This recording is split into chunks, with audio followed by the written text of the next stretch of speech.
La afectación a vivienda familiar es una figura jurídica creada para proteger la vivienda familiar que se constituye en favor del cónyuge o compañero permanente regulada por la Ley 258 de 1996. ¿Qué es la afectación a vivienda familiar? La afectación a vivienda familiar se constituye para proteger los intereses del cónyuge, que no es propietario, y al mismo bien en razón a la que la afectación a vivienda familiar es inembargable. La afectación a vivienda familiar cumple dos funciones importantes que debemos considerar.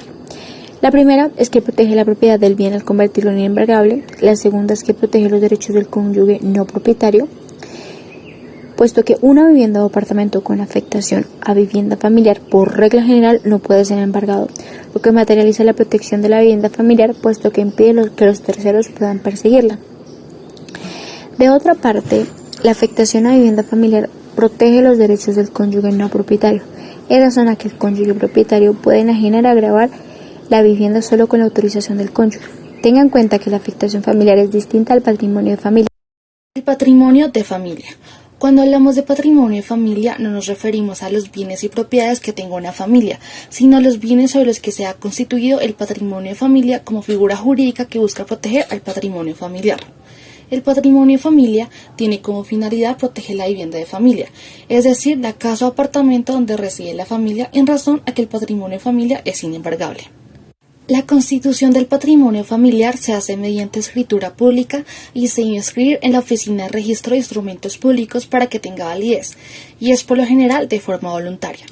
Para constituir el patrimonio de familia respecto a un determinado inmueble se deben cumplir los siguientes requisitos: que el valor catastral del bien inmueble no debe ser superior a 250 salarios mínimos mensuales, que el inmueble no debe estar embargado, no debe estar hipotecado y no debe estar grabado con censo, además de que el que lo constituye debe ser el único dueño del inmueble.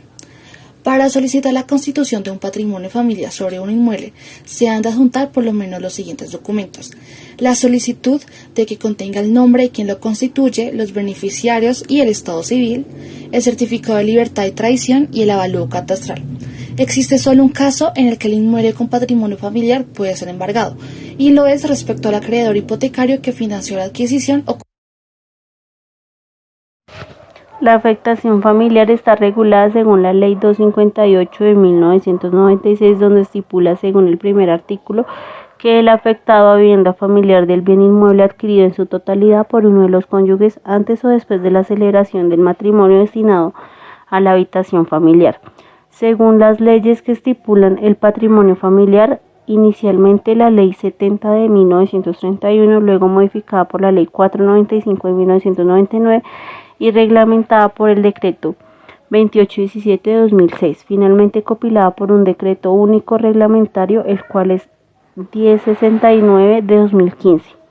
Por su parte, la Corte Constitucional, en sentencia C029-2009, declaró exequible condición el artículo segundo de la Ley 495 de 1999, en el entendido de que la protección del patrimonio de familia se extiende en igualdad de condiciones a las parejas del mismo sexo que hayan conformado unión marital de hecho, según lo establecido la Ley 54 de 1990.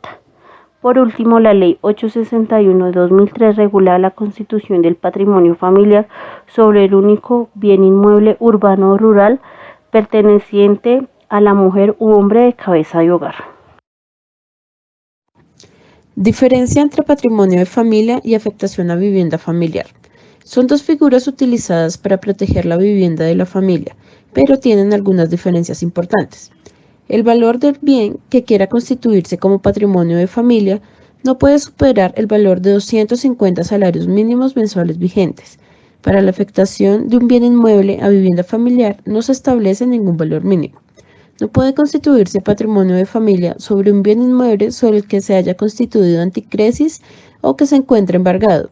En la afectación a vivienda familiar es posible que antes de que ésta se constituya, el bien haya estado hipotecado con anterioridad. El patrimonio de familia se puede constituir a favor de una familia de esposos o compañeros permanentes y sus hijos menores, a favor de una familia compuesta ya sea de esposos o compañeros permanentes y a favor de menores de edad que estén entre sí dentro del segundo grado de consanguinidad. En la afectación a vivienda familiar, los beneficiarios son los cónyuges o compañeros permanentes. ¿Cuál de estas dos figuras es mejor? Para determinar cuál de las dos figuras es la más adecuada, debemos señalar tres aspectos importantes: el nivel de garantía o protección, la facilidad de constitución y la facilidad de cancelación o levantamiento.